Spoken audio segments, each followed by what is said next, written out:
मैं शारदा थानवी आज अपनी YouTube चैनल पर करवा रही हूँ कक्षा 11th की हिंदी साहित्य की पुस्तक अंतरा में नरेंद्र शर्मा की कविता नींद उचट जाती है कि क्वेश्चन आंसर। तो हम प्रारंभ करते हैं कविता के क्वेश्चन आंसर। जो मुख्य प्रश्न है इस कविता से संबंधित वो देखिए। पहला क्वेश्चन है, कविता के आधार पर बताइए कि कवि की दृष्टि में बाहर का अंधेरा भीतरी दुःस्वप्नों से अधिक भयावह क्यों है।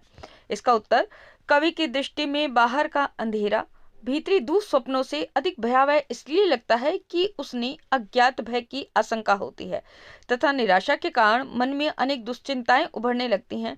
डर लगता है कि रात क्यों बीतने का नाम ही नहीं ले रही, बेचैनी के कारण रात बहुत लंबी लग रही है तथा प्रातःकाल नहीं हो रहा है। दूसरा प्रश्न है, अंदर का भय कवि के नयनों को सुनहली भोर का अनुभव क्यों नहीं होने दे रहा है।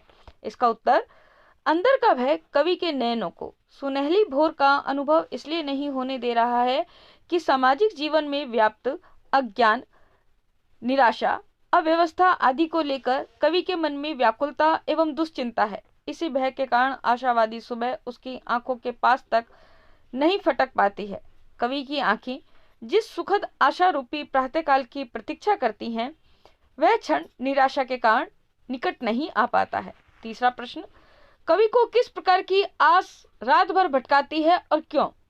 कवि को प्रकाश की किरण की आशा रात भर भटकाती है क्योंकि कवि उसे पाने की आशा में रात भर प्रकाश पाने के लिए भटकता रहता है। प्रतीक रूप में कवि समाज में विद्यमान अज्ञान, शोषण, अव्यवस्था आदि से यह विश्वास नहीं कर पाता है कि उसकी कामना कभी पूरी हो सकेगी। इसी से उसका मन चिंतित रहता है। चौथा प्रश्न है, कवि चेतन से फिर जड़ होने की बात क्यों कहता है। कवि चेतन से फिर जड़ होने की बात इसलिए कहता है कि चेतन व्यक्ति पर बाहर के वातावरण का प्रभाव पड़ता है। वह बाहर के अंधकार को देखकर भयभीत होता रहता है, उसका मन चिंताओं से घिर जाता है। इन सब बातों से छुटकारा पाने के लिए कवि नींद के आगोश में समाकर फिर से जड़ हो जाना चाहता है, जिससे उसे भय और चिंताओं से छुटकारा मिल जाए तथा करवटें लेने और रात समाप्त होने का इंतजार न करना पड़े।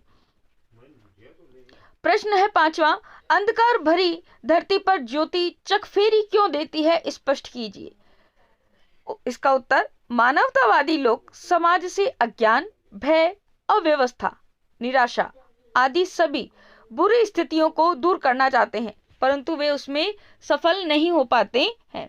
इस कारण कवि को अंधकार भरी धरती पर ज्योति अर्थात प्रकाश चक्कर लगाता प्रतीत होता है। धरती पर चारों तरफ अंधकार छाया हुआ है और कवि के मन की आंखों के सामने वह शिला के समान जम गया है तथा हटने का नाम ही नहीं ले रहा है। प्रश्न 6 देखिए, जो पंक्तियां दे रखी है उनका भाव स्पष्ट करना है। क है जिसमें आती नहीं उषा, बस केवल आने की आहट आती है। इसमें देखिए इसका उत्तर, कवि के मन में उषा अर्थात आशा का संचार नहीं हो रहा है। निराशाओं के मध्य आशा की एक हल्की सी झलक का आभास होकर रह जाता है। उसका जीवन निराशा में झूलता रहता है तथा आशा की केवल संभावना बनी रहती है। ये इसका आशय। ख में देखिए, करवट नहीं बदलता है तम, मन उतावलेपन में अक्षम। इसका उत्तर देखिए, कवि के जीवन में अंधकार आकर स्थायी रूप से टिक गया है। तम मतलब होता है अंधकार। वह करवट बदलने अर्थात जाने का नाम ही नहीं ले रहा है, इसलिए कवि के मन में उतावलापन बना रहता है। वह अक्षमता का शिकार बन गया है तथा उसके मन में निराशा की भावना भर गई है। क्वेश्चन 7 प्रश्न 7, जागृति नहीं अनिद्रा मेरी, नहीं गई भाव निशा अंधेरी। उक्त पंक्तियों में जागृति, अनिद्रा और भवनिशा अंधेरी से कवि का सामाजिक संदर्भों में क्या अभिप्राय है। इनका आशय सामाजिक संदर्भों में बताना है, यानी कि इन शब्दों का अर्थ। जागृति का अर्थ है जागना और अनिद्रा का अर्थ है नींद न आना। जागना और नींद न आना दोनों की स्थितियों में बड़ा अंतर है। जागृति सुखद होती है क्योंकि उसमें अज्ञान, शोषण आदि को दूर करने की आशा रहती है, परंतु अनिद्रा बेचैनी एवं दुश्चिंता को बढ़ाने वाली होने से कष्टकारक होती है।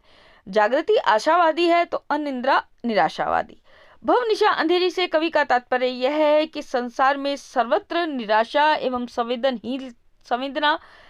संवेदनहीनता रूपी अंधकार व्याप्त है और इसे कोई दूर नहीं कर पा रहा है। स्वयं कभी भी जाग नहीं रहा है, अपितु वह तो नींद न आने का शिकार है, अर्थात सांसारिक अंधकार के कारण वह अनिद्रा का शिकार है, जिसे वह जागृति नहीं मानता है। वह घोर निराशा का पर्याय है। प्रश्न 8, अंतर्नयनों के आगे से शिला न तम की हट पाती है। पंक्ति में अंतर्नयन और तम की शिला से कवि का क्या तात्पर्य है? इसका उत्तर, इस पंक्ति में अंतर्नयन से कवि का तात्पर्य मन की आंखों से है। ये अंतर्नयन व्यक्ति को स्वप्न लोक में ले जाते हैं, इसे अंतर्दृष्टि कहा जाता है, तथा तम की शिला का अर्थ है अंधकार की शिला। इससे कवि का तात्पर्य यह है कि आंखों के सामने निराशा का अंधकार पत्थर की बड़ी चट्टान की तरह आगे अड़कर रुकावट पैदा कर रहा है तथा यह हटने का नाम ही नहीं लेता है। तो ये मैंने आज आपको करवाए हैं नरेंद्र शर्मा द्वारा लिखित कविता नींद उचट जाती है, जो हिंदी साहित्य अंतरा में लगी हुई कविता है। इसके क्वेश्चन आंसर। अगर आपको मेरा वीडियो पसंद आए तो प्लीज़ लाइक, कमेंट और शेयर करना ना भूलें। चैनल को भी सब्सक्राइब करना ना भूलें, ताकि मेरे आने वाली वीडियो का आप लाभ जल्दी से जल्दी उठा पाएँ। आज के लिए धन्यवाद। नमस्कार।